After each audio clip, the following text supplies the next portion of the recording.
आज की इस क्लास में हम लोग शुरू करते हैं क्वेश्चन नंबर फर्स्ट से। हिंदी पेडागोजी के क्वेश्चन से क्वेश्चन नंबर 106 है। अधिगम का कौन सा सिद्धांत कहता है कि विकास का स्रोत व्यक्ति की बजाय परिवेश में है? तो यहाँ पे इस क्वेश्चन का दोस्तों राइट आंसर जो हो जाएगा फोर्थ हो जाएगा, सामाजिक रचनावाद। इसका सही जवाब है। अधिगम का सामाजिक रचनावाद का सिद्धांत कहता है कि विकास का स्रोत व्यक्ति की बजाय परिवेश में है। तो यहाँ पे राइट आंसर फोर्थ हो जाएगा। जिसका जैसा परिवेश होगा व्यक्ति वैसा ही बनता चला जाता है। तो यहाँ पे फोर्थ राइट आंसर हो जाएगा। अगला क्वेश्चन, क्वेश्चन नंबर 107। निम्नलिखित में से कौन सा भाषा के संबंध में सत्य है? आपको बताना है दोस्तों दिए गए ऑप्शंस में से। तो राइट आंसर यहाँ पे हो जाएगा इस क्वेश्चन का ऑप्शन थर्ड, भाषा व्यवस्थाओं की व्यवस्था है। भाषा व्यवस्थाओं की व्यवस्था है, यहाँ पे सत्य ऑप्शन हो जाएगा। अगला क्वेश्चन, क्वेश्चन नंबर 108 है दोस्तों। आना जाना हंसना ये शब्द किस रूप से जाने जाते हैं? तो राइट आंसर यहाँ पे हो जाएगा दोस्तों इस क्वेश्चन का, आना जाना हंसना ये शब्द क्रिया शब्द रूप में जाने जाते हैं। और क्रिया वे शब्द हैं जिनके द्वारा किसी कार्य को करना या होना पाया जाता है, उन्हें क्रिया कहते हैं। कर्म के आधार पर क्रिया के दो भेद होते हैं, पहला सकारात्मक क्रिया और दूसरा अकर्मक क्रिया होता है दोस्तों। अगला क्वेश्चन, क्वेश्चन नंबर, तो सेकेंड ऑप्शन यहाँ पे राइट आंसर हो जाएगा। बढ़ते हैं अगले क्वेश्चन की ओर। क्वेश्चन नंबर 109 है दोस्तों। बोधगम्य निवेश के रूप में का सिद्धांत प्रस्तावित करता है। क्या सिद्धांत क्या प्रस्तावित करता है दिए गए ऑप्शंस में से? तो राइट आंसर यहां पे थर्ड ऑप्शन हो जाएगा, शिक्षार्थियों को उनकी भाषा के स्तर से थोड़ा ऊपर भाषा के अवसर प्रदान करने चाहिए। थर्ड ऑप्शन यहां पे राइट आंसर है। अगला क्वेश्चन, क्वेश्चन नंबर 110 है दोस्तों। मातृभाषा पर आधारित बहुभाषिकता का अर्थ है, आपको बताना है दिए गए ऑप्शंस में से। तो राइट आंसर यहाँ पे सेकेंड ऑप्शन हो जाएगा, शिक्षार्थी अपनी विद्यालय शिक्षा मातृभाषा घर की भाषा में आरंभ करते हैं तथा कम से कम 2 भाषाएं और सीखते हैं। अगला क्वेश्चन, क्वेश्चन नंबर 111 दोस्तों। एक पाठक किसी बैठक में अपने विचार प्रस्तुत करने के लिए प्राथमिक विद्यालय में बच्चों के सीखने पर कोविड-19 महामारी का प्रभाव विषय पर पठन सामग्री से संकेत लेती है। इस प्रकार का पठन क्या कहलाता है? तो यहाँ पे इस क्वेश्चन का दोस्तों राइट आंसर थर्ड ऑप्शन हो जाएगा, सरसरी तौर पर पढ़ना। एक पाठक किसी बैठक में अपने विचार प्रस्तुत करने के लिए प्राथमिक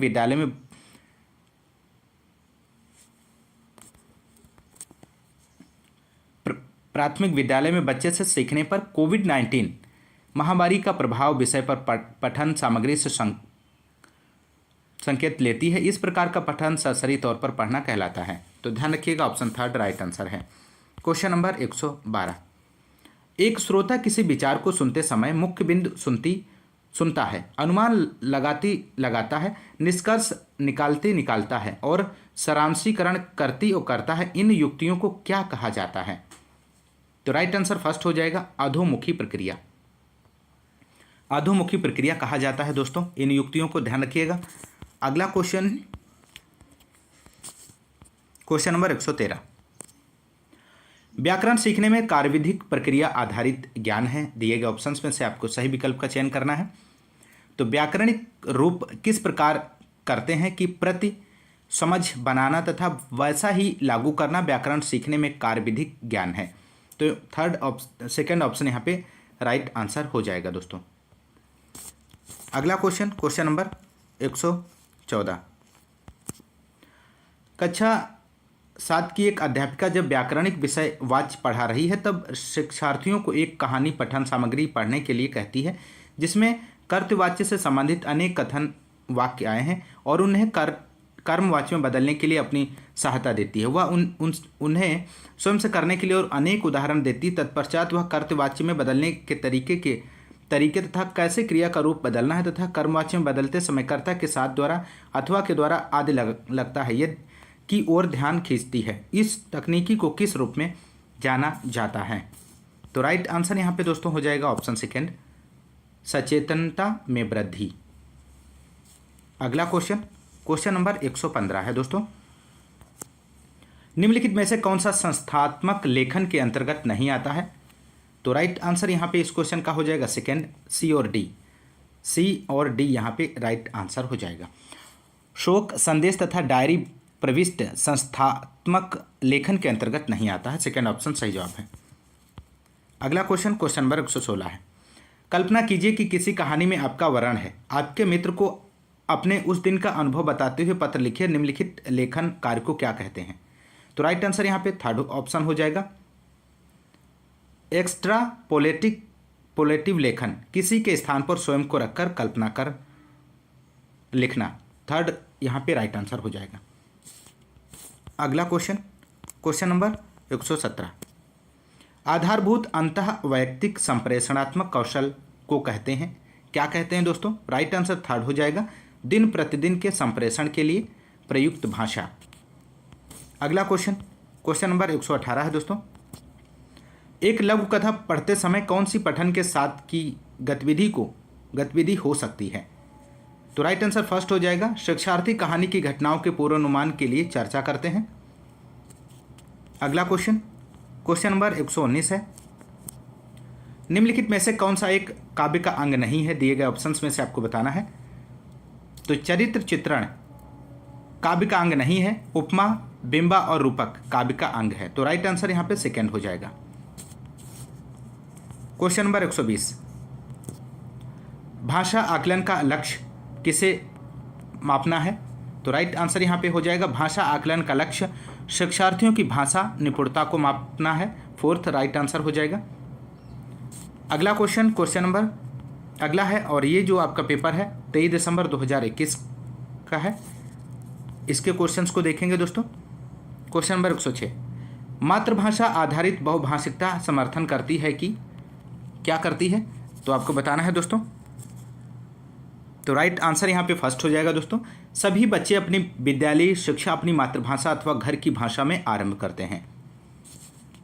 अगला क्वेश्चन नंबर 107 है। राहुल एक वाहन चालक है जो बिहार से केरल जाता है, जहां वह 6 महीने में मलयालम भाषा सीख जाता है। अब वह मलयालम अच्छी तरह से बोल लेता है, इसे किस रूप में जाना जाता है? तो राइट आंसर थर्ड हो जाएगा, भाषा अर्जन। भाषा अर्जन की प्रक्रिया इसे कहेंगे दोस्तों। भाषा अर्जन उस प्रक्रिया को कहते हैं जिसके द्वारा मानव भाषा को ग्रहण करने व समझने की क्षमता अर्जित करता है। तो थर्ड ऑप्शन सही जवाब है। क्वेश्चन नंबर 108 है। एक शिक्षार्थी व्याकरण सुनते हुए उस व्याख्यान का पूर्ण विचार एकत्रित करने का प्रयास करती है तथा हर शब्द को अधिक महत्व देती है। उसने सुनने के लिए कौन सी रणनीति अपनाई है? तो राइट आंसर सेकेंड हो जाएगा, अधोमुखी टॉप डाउन प्रक्रिया। जब शिक्षार्थी व्याकरण सुनते हुए उस व्याकरण का पूर्ण विचार एकत्रित करने का प्रयास करती है तथा हर शब्द को अधिगम महत्व नहीं देती, उसको सुनने के लिए वह अधोमुखी एवं डाउन प्रक्रिया की रणनीति अपनाती है। तो सेकेंड ऑप्शन सही जवाब हो जाएगा। अगला क्वेश्चन नंबर 109। एक शिक्षिका कक्षा 8 के शिक्षार्थियों को समाचार पत्र से एक अनुच्छेद उपलब्ध कराती है जो उनके भाषा स्तर से थोड़ा सा ऊपर है। शिक्षार्थियों को उस अनुच्छेद पर अनेक काम करने हैं, इसे क्या कहेंगे? तो राइट आंसर यहाँ पे फर्स्ट हो जाएगा, अवबोधन योग्य निवेश। अवबोधन योग्य निवेश कहते हैं दोस्तों, इसे ध्यान रखिए, फर्स्ट ऑप्शन सही है। अगला क्वेश्चन नंबर 110। भाषा पठन पाठन का कौन सा उपागम यह विश्वास करता है कि भाषा एक आदत है? तो राइट आंसर यहां पे हो जाएगा सेकेंड ऑप्शन, श्रव्य भाषावाद। भाषा पठन पाठन का श्रव्य भाषावाद यह ऐसा उपागम है जो कि एक प्रकार की आदत है। यह कहा जा सकता है कि यह विश्वास करता है कि भाषा एक आदत है। तो सेकेंड ऑप्शन राइट आंसर है। Question number 111। निम्नलिखित में से कौन सा कथन समर्थन से जुड़ी परिकल्पना के संबंध में सत्य है? तो दिए गए ऑप्शंस में से आपको सही विकल्प का चयन करना है। तो समर्थन से जुड़ी परिकल्पना के संबंध में सत्य यह है कि शिक्षार्थी उपलब्धि के उस स्तर पर पहुंच सकते हैं जहां वे व्यक्तिगत रूप से नहीं पहुंच सकते थे। तो थर्ड ऑप्शन यहां पे राइट आंसर हो जाएगा दोस्तों। अगला क्वेश्चन नंबर 112। राष्ट्रीय शिक्षा नीति NEP 2020 के अनुसार विद्यालयी शिक्षा के बुनियादी स्तर में शामिल है। क्या शामिल है दोस्तों? तो राइट आंसर फर्स्ट हो जाएगा। राष्ट्रीय शिक्षा नीति 2020 के अनुसार विद्यालयी शिक्षा के बुनियादी स्तर में पूर्व विद्यालय के 3 वर्ष 1 कक्षा फर्स्ट और सेकेंड शामिल है। राष्ट्रीय शिक्षा नीति प्रत्येक बच्चे की क्षमता की पहचान एवं क्षमता के विकास, शिक्षा के लचीलेपन, मूल्यांकन, बहुभाषिकता को प्रमुख रूप से प्रस्तावित करती है। तो फर्स्ट आंसर यहाँ पे राइट आंसर हो जाएगा। क्वेश्चन नंबर 113 है दोस्तों, पठन में वर्ण संकेत वे संकेत हैं, आपको बताना है, जो अर्थ बनाने की प्रक्रिया में सहायता करते हैं। अगला क्वेश्चन, क्वेश्चन नंबर 114, रवि समाचार पत्र में एक रोचक लेख पढ़ रहा है। वह लेखक के बारे में समस्त विचारों को जानना चाहता है। वह अपने पठन में क्या करता है? तो राइट आंसर सेकेंड हो जाएगा, सरसरी दृष्टि से देखना। अगला क्वेश्चन, क्वेश्चन नंबर 115 है, ग्रहणशील शब्दावली क्या है दोस्तों? ग्रहणशील शब्दावली क्या है? तो राइट आंसर यहाँ पे फोर्थ हो जाएगा, सुनने या देखने पर जिन शब्दों को हम पहचान लेते हैं, यहाँ पे फोर्थ सही जवाब है। अगला क्वेश्चन, क्वेश्चन नंबर 116, निम्नलिखित में से कौन सा बोलने के संबंध में सही नहीं है? दिए गए ऑप्शंस में से आपको बताना है। तो राइट आंसर सेकेंड हो जाएगा, इसमें प्रश्नों का जवाब देना तथा पूछताछ करना शामिल है। सेकेंड ऑप्शन सही जवाब है। अगला क्वेश्चन, क्वेश्चन नंबर 117 है, सीमित अभ्यास में रूप विधान वर्ण करना तथा प्रयोग के करने के विषय में ज्ञान को क्या कहते हैं? तो राइट आंसर यहाँ पे हो जाएगा इस क्वेश्चन का सेकेंड, घोषणात्मक ज्ञान कहते हैं। अगला क्वेश्चन, क्वेश्चन नंबर 118 है, एक समाचार पत्र लेख जिसमें कक्षा 8 तक के विद्यार्थियों के लिए परीक्षा न हो को मुद्दा बनाया, यह लेखन किस रूप में जाना जाता है? तो राइट आंसर यहाँ पे थर्ड हो जाएगा, आकर्षण लेखन, यहाँ पे सही जवाब है इस क्वेश्चन का दोस्तों। बढ़ते हैं अगले क्वेश्चन की ओर। क्वेश्चन नंबर 119 है, निम्नलिखित में से कौन सा कथन भाषा की कक्षा में साहित्यिक उद्धरण के अध्ययन के बारे में सत्य नहीं है? तो राइट आंसर यहाँ पे इस क्वेश्चन का हो जाएगा फोर्थ, साहित्यिक उद्धरणों का प्रयोग व्याकरण के लिए होना चाहिए, सही जवाब है। साहित्यिक उद्धरण के अध्ययन के बारे में यह सत्य नहीं है कि साहित्यिक उद्धरणों का प्रयोग व्याकरण के लिए होना चाहिए, जबकि भाषा सीखने एवं आलोचना, चिंतन तथा विमर्श में साहित्यिक उदाहरण का प्रयोग होता है। तो अगला क्वेश्चन, क्वेश्चन नंबर 120 है दोस्तों, एक शिक्षार्थी वर्णों को पहचानने तथा शब्दों के अर्थ लिखने में परेशानी महसूस करती है, यह कमी क्या है? दिए गए ऑप्शंस में से आपको सही विकल्प का चयन करना है। तो राइट आंसर फर्स्ट हो जाएगा, डिसलेक्सिया, पठन वैकल्य, पठन अक्षमता। अगला क्वेश्चन, क्वेश्चन नंबर 106, पेड़ किसी पाठ का यह अंश पढ़ने के दौरान मुख्य रूप से विकास में सहायक होगा। किसके विकास में सहायक होगा दोस्तों? तो राइट आंसर यहाँ पे इस क्वेश्चन का हो जाएगा, तो यहाँ पे इस क्वेश्चन का दोस्तों राइट आंसर जो हो जाएगा थर्ड हो जाएगा, अनुतान कहते हैं इसे दोस्तों। अगला क्वेश्चन, क्वेश्चन नंबर 107, एक शब्दकोश में इनमें से कौन सा शब्द पहले आएगा? तो राइट आंसर सेकेंड हो जाएगा, कंटक। एक शब्दकोश में सबसे पहले कंटक आएगा, उसके बाद काढ़ना, कतरना और कमतर है, ध्यान रखिएगा। अगला क्वेश्चन, क्वेश्चन नंबर 108, उच्च प्राथमिक स्तर पर बच्चों की लेखन क्षमता का आकलन करने की दृष्टि से कौन सा प्रश्न सर्वाधिक महत्वपूर्ण है? तो राइट आंसर फोर्थ हो जाएगा, ऐसे कार्यों की सूची बनाओ जिन्हें तुम हर रोज खुद कर सकते हो। अगला क्वेश्चन, क्वेश्चन नंबर 109, शिक्षा के विविध साधनों एवं स्रोतों की अनदेखी किए जाने का प्रमुख कारण यहाँ पे आपको फिल करना है, को परीक्षा का एकमात्र आधार बनाने की प्रवृत्ति है। तो राइट आंसर फर्स्ट हो जाएगा, पाठ्य पुस्तक। शिक्षा के विविध साधनों एवं स्रोतों को अनदेखी किए जाने का प्रमुख कारण पाठ्य पुस्तक को परीक्षा का एकमात्र आधार बनाने की प्रवृत्ति है। अगला क्वेश्चन,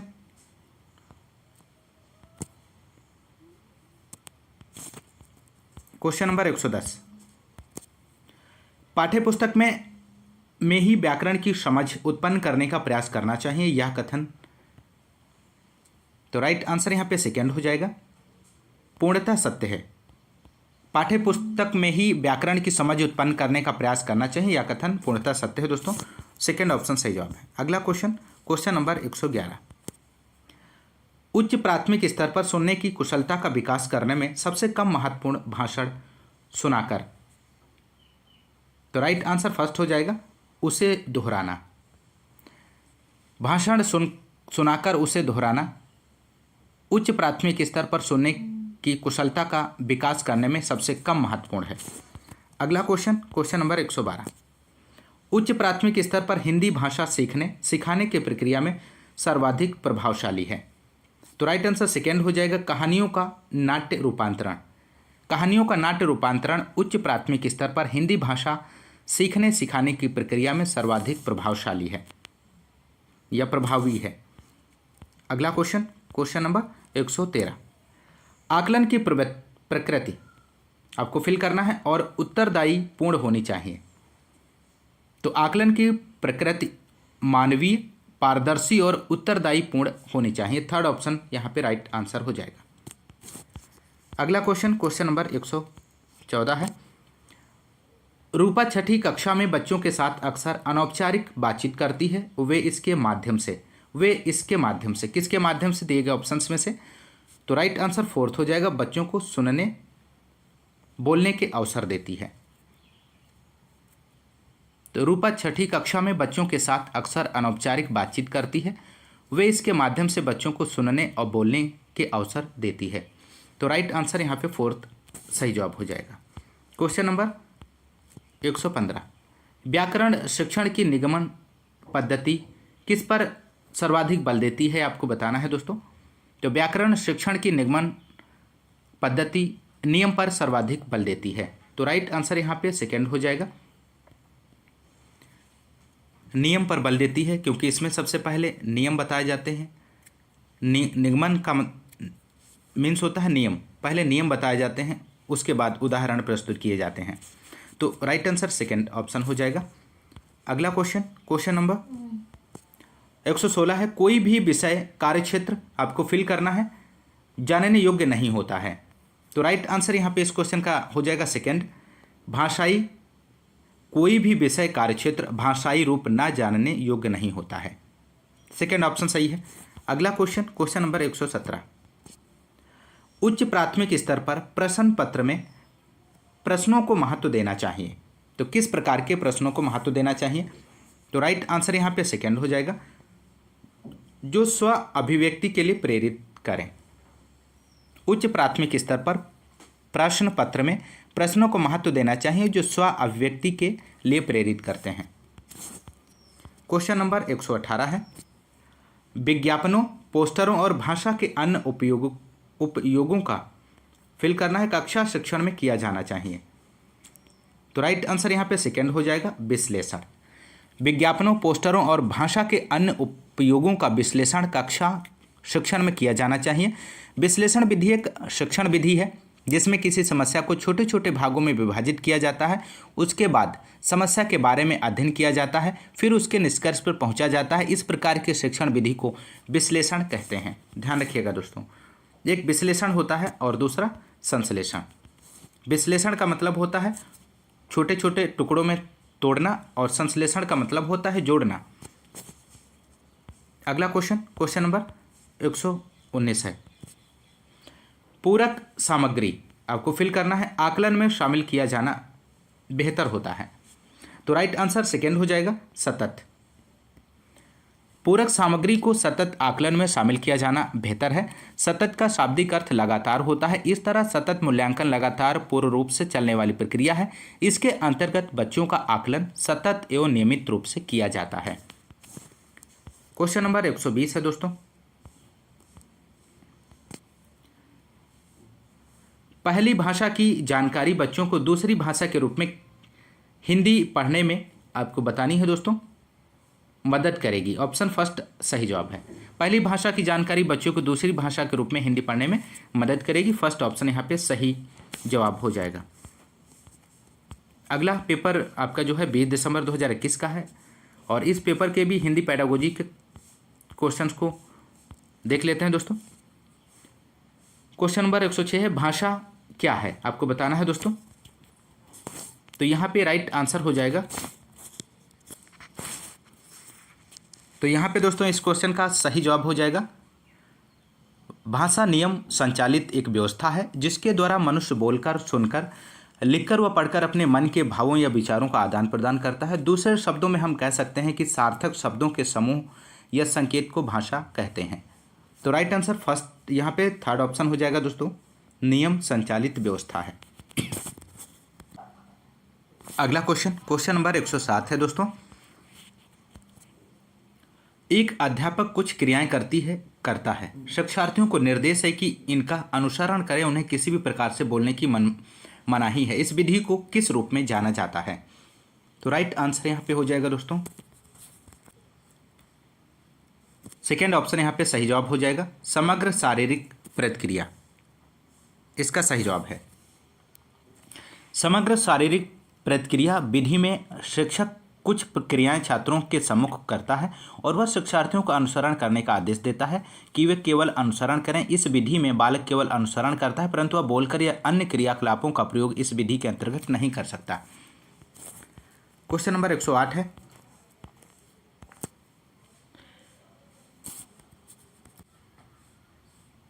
क्वेश्चन नंबर 108 है दोस्तों, भारतीय संविधान की 8वीं अनुसूची में कितनी भाषाएं दर्ज हैं? आपको बताना है।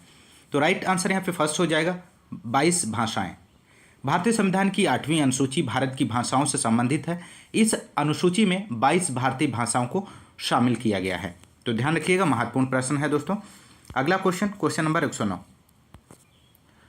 एक कक्ष में विभिन्न साधनों जैसे दीवार पर कक्षा, पुस्तकालय, श्रव्य दृश्य के द्वारा शिक्षार्थियों को भाषा पर ध्यान देने के अवसर दिए जाते हैं। इसे क्या कहना चाहिए? तो राइट आंसर यहाँ पे हो जाएगा थर्ड, निवेश समृद्ध परिवेश। निवेश समृद्ध परिवेश में शिक्षार्थियों को भाषा के स्वरूप से परिचित करने के लिए विभिन्न अवसर प्रदान किए जाते हैं। उनकी भाषा को और समृद्ध बनाने के लिए कक्ष में विभिन्न साधनों का प्रयोग किया जाता है, जैसे दीवार पर भाषा संबंधी चित्र लगाकर, पुस्तकों और श्रव्य दृश्य सामग्री का प्रयोग कर उन्हें भाषा प्रयोग के अवसर प्रदान किए जाते हैं। तो राइट आंसर यहाँ पे थर्ड ऑप्शन हो जाएगा। Question number 110। पठन सामग्री को सरसरी दृष्टि से पढ़ने का अर्थ है। आपको बताना है दिए गए ऑप्शंस में से। तो राइट आंसर फोर्थ हो जाएगा, सामान्य अर्थ के लिए पढ़ना। पठन सामग्री को सरसरी दृष्टि से पढ़ने का अर्थ सामान्य अर्थ के लिए पढ़ना होता है दोस्तों। अगला क्वेश्चन नंबर 111।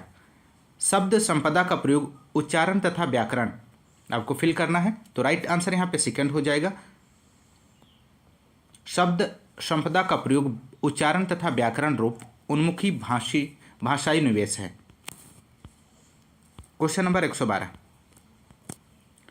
उत्पादक शब्द संपदा क्या है? दिए गए ऑप्शंस में से आपको सही विकल्प का चयन करना है। तो राइट आंसर यहाँ पे हो जाएगा, वे शब्द जिन्हें हम लेखन तथा वाचन में प्रयोग करते हैं उसे उत्पादक शब्द संपदा कहते हैं। तो फर्स्ट आंसर यहाँ पे राइट हो जाएगा। Question number 113। कार्यविधिक ज्ञान शिक्षार्थियों की किसमें सहायता करता है? तो राइट आंसर थर्ड ऑप्शन हो जाएगा, संप्रेषण में व्याकरण के नियमों को लागू करने में। Question number 114। लेखन का कौन सा उपागम लेखन के द्वारा लिखना सीखना को स्पष्ट कर सकता है? तो लेखन की प्रक्रिया उपागम लेखन के द्वारा लिखना सीखना को स्पष्ट कर सकता है। सेकेंड यहाँ पे राइट आंसर हो जाएगा। अगला क्वेश्चन नंबर 115 है दोस्तों। निम्नलिखित में से कौन सा एक्स्ट्रापोलेटिव किसी के स्थान पर स्वयं को रखना लेखन कार्य है? तो राइट आंसर यहाँ पे फर्स्ट हो जाएगा। कल्पना कीजिए कि आप कहानी में एक लड़का हैं। अपने मित्र को पत्र लिखकर अपनी उस यात्रा के अनुभव का वर्णन कीजिए जिसमें आपकी एक अजनबी से मुलाकात हुई थी। तो राइट आंसर फर्स्ट ऑप्शन हो जाएगा, उसे एक्स्ट्रापोलेटिव कहेंगे दोस्तों। तो राइट आंसर यहाँ पे फर्स्ट ऑप्शन हो जाएगा। अगला क्वेश्चन नंबर 116। सामग्रियों में शिक्षा शास्त्र को अंतर्निहित करना है। तो राइट आंसर फोर्थ ऑप्शन हो जाएगा, सामग्रियों में शिक्षा शास्त्र को अंतर्निहित करना से तात्पर्य सामग्रियों की शिक्षा शास्त्रीय समझ से है। Question number 117। एक शिक्षिका प्रतिदिन निम्नलिखित गतिविधि आयोजित करती है। कक्षा को 5 के समूह में बांटकर उन्हें समूह में बातचीत के लिए दिन प्रतिदिन के विषय देती है। बाद में प्रत्येक समूह में एक एक विद्यार्थी को लेती है तथा उन्हें पूरी कक्षा के सामने एक समूह के रूप में बातचीत करने के लिए कहती है। वह किसे बढ़ावा देने का प्रयास कर रही है? तो राइट आंसर यहाँ पे हो जाएगा इस क्वेश्चन का ऑप्शन फर्स्ट, आधारभूत अंतः वैयक्तिक संप्रेषणात्मक कौशल, BICS। एक शिक्षिका प्रतिदिन गतिविधि आयोजित करती है। यह प्रक्रिया आधारभूत अंतः वैयक्तिक संप्रेषणात्मक कौशल को बढ़ावा देने का प्रयास कर रही है। फर्स्ट ऑप्शन सही है। क्वेश्चन नंबर 118, शिक्षण अधिगम प्रक्रिया के दौरान विद्यार्थियों की प्रगति की मॉनिटरिंग तथा सुधार के लिए तैयार किए गए आकलन हैं। कौन से हैं? दिए गए ऑप्शंस में से आपको बताना है।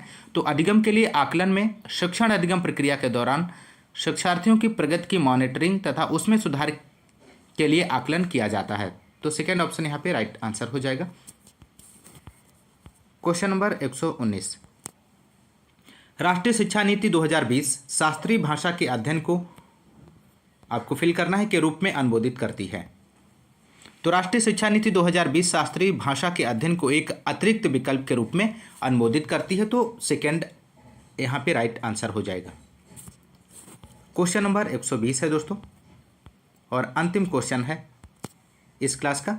एक शिक्षिका अपनी कक्षा में विद्यार्थियों के दो के समूह बनाती है और उन्हें 18 वाक्यों वाली एक कहानी देती है। उनमें से एक जोड़े के पास विषम संख्या वाले वाक्य 1 2 3 5 डैश डैश छपे हुए तथा अन्य वाक्य खाली, जबकि दूसरे जोड़े को सम संख्या वाले वाक्य 2 4 6 डैश डैश तथा विषम संख्या वाले वाक्य खाली हैं। विद्यार्थियों को जोड़े में एक दूसरे को वाक्यों को पढ़कर सुनाना है तथा कहानी को पूरा कर लिखना है। इसमें श्रवण, वाचन, पठन तथा लेखन सम्मिलित है। इस कार्य को किस रूप में जाना जाता है?